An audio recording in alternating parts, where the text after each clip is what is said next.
advancing in our career. This is a topic that is kind of something that we all think about. How do we get from one level to another, especially for those who are in jobs and corporate jobs, especially in lieu of all of the technological things that swirl around us? How do you get to the next level?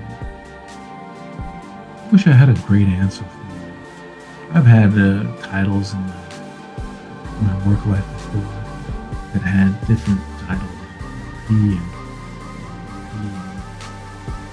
all SVP, all that kind of stuff. I've had all of that. And what I realize is that it is not something that's 1,000% in my control. It is to some levels how hard I work, how politically deft I am in regards to the organization, how savvy I am in navigating what needs to be done, who do I have good friendships with, who do I have a good network with. All of those things are part of it. When I was working, and my story was, I thought that if I just worked hard and I did everything well, I would get promoted. Someone say, "Hey, Winston's doing great. You should promote him." That that didn't happen. What happened is really having those networks and sharing what I'm up to and sharing what my vision is and making sure that I understood the integral part of. So if I'm part of a corporation and has a value system or a culture, how am I part of that? How am I part of that in a cog way where I'm helping to grow it or facilitate it or to nurture it? And I'm not a rebel antagonist towards it. Sometimes you need rebels, but there's a rebel, corporate rebel kind of thing that exists where someone knows how. There are some people I've worked with that are so great at being rebellious in meetings where they get people to shake their heads, and next thing you know, they get promoted. I've never been that good at any of that. What I have been good and what I have done is I've leveraged my strength. And you who are listening to me have a strength. So, for example, my strength is really educating or teaching something that I know.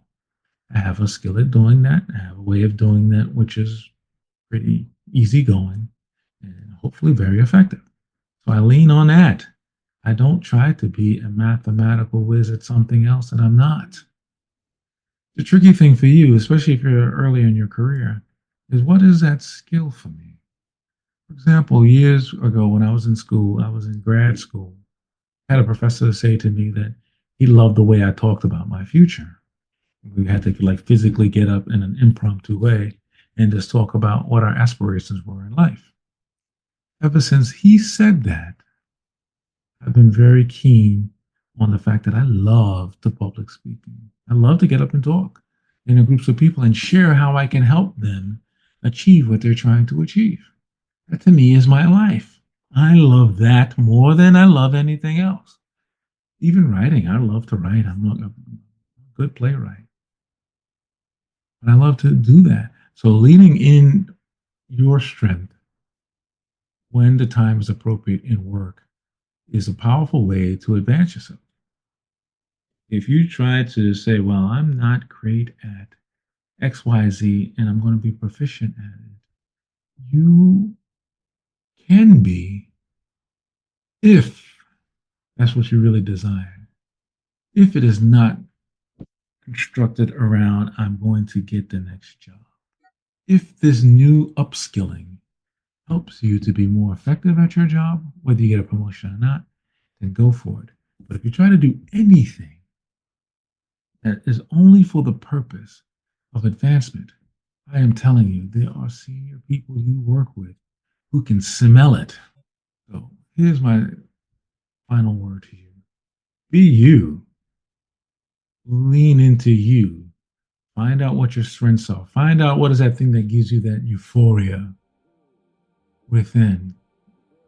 You find that, then you'll find that you are on your way. That you're on your way to really finding what your path is. And does that path end with titles? Maybe. But if you're doing what you're doing, doesn't matter that much. People will see that more than they will see you're aspiring to get a role, you're cozying up just to get a role, people become much more conscious of what the skills are and who's doing what. So think about that. Think about how do you lean into your strengths and making sure your strengths are forefront when it comes to your career aspirations. This is Winston. I will talk to you again on the Fearless Productivity Show. Please subscribe, like, join. I am so excited about you being part of what we're